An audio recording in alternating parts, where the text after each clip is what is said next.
NIH, National Institute of Dental and Craniofacial Research. The ADH1 study.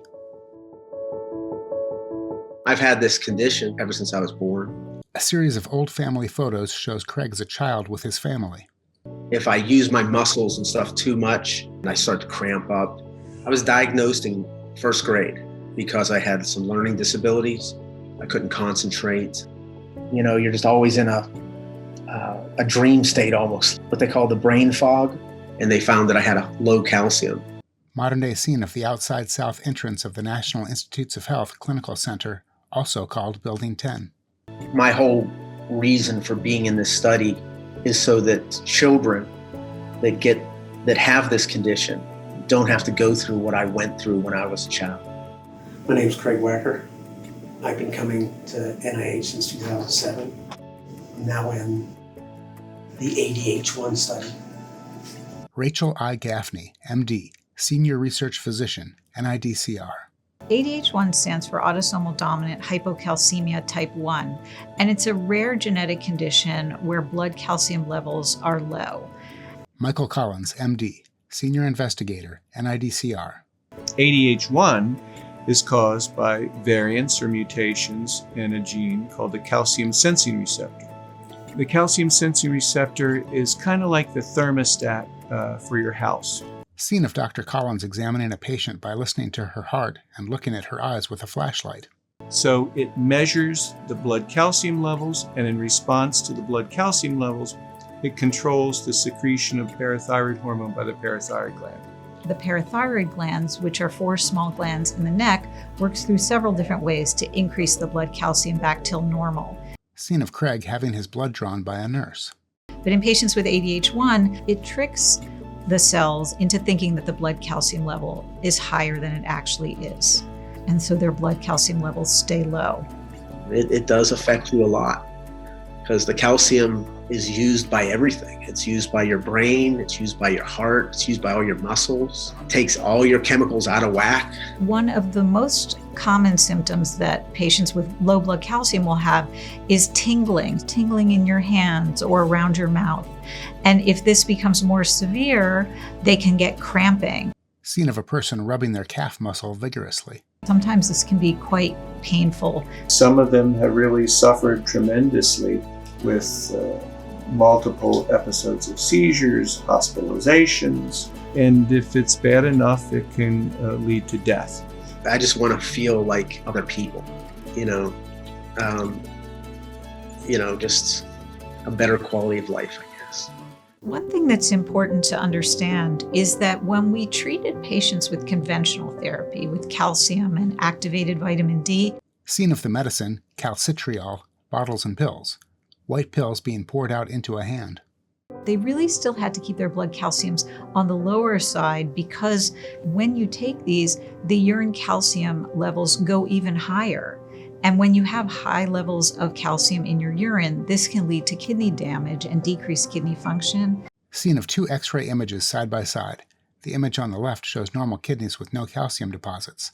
The image on the right shows Craig's kidneys with white calcium deposits. You know, doctors have tried just about everything. It took 15 grams of calcium a day. Scene of white pills poured out of a bottle onto a table. To get my calcium to the level that was manageable. And they didn't think about the damage that that was going to do. When I went into, I think it was 10th grade, they did an X-ray and found that I had nephrocalcinosis, which is a calcified kidney. Scene of an X-ray of Craig's kidneys with white calcium deposits. Scene of a female researcher working at a laboratory bench, transferring liquid from a test tube. So, of course, this conventional therapy is really just putting a Band-Aid on the problem. It's not correcting the underlying abnormal physiology that's happening. So we chose to use an investigational drug called Encaleret. An illustration of the human neck and thyroid gland with 4 parathyroid glands highlighted. Zoom into one of the parathyroid glands where a symbol for the calcium sensing receptor appears, and the word Encaleret binds to the receptor.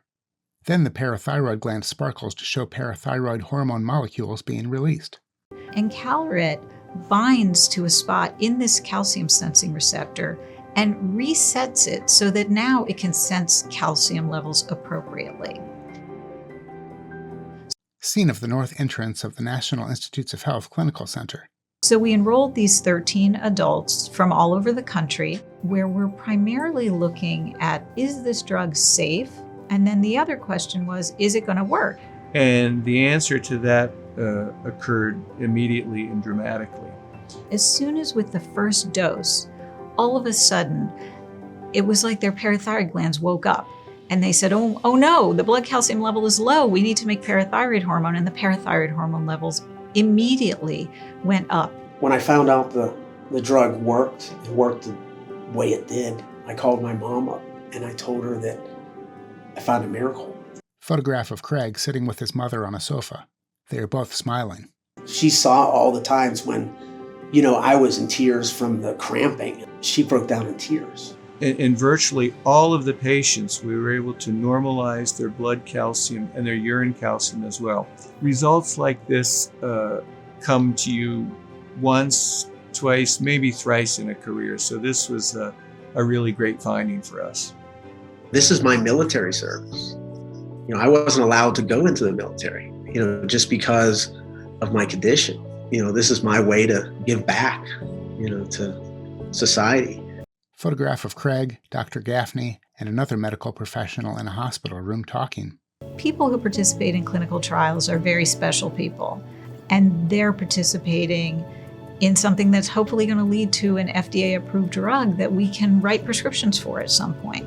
If I can have a legacy that, one day when I'm 80 years old, someone comes up and they're in their 20s and go, I got on a medication that you were in a study for, that you started, helped out the study, and it changed my life. That would be the coolest thing in the world. NIH, National Institute of Dental and Craniofacial Research. Learn more at nidcr.nih.gov.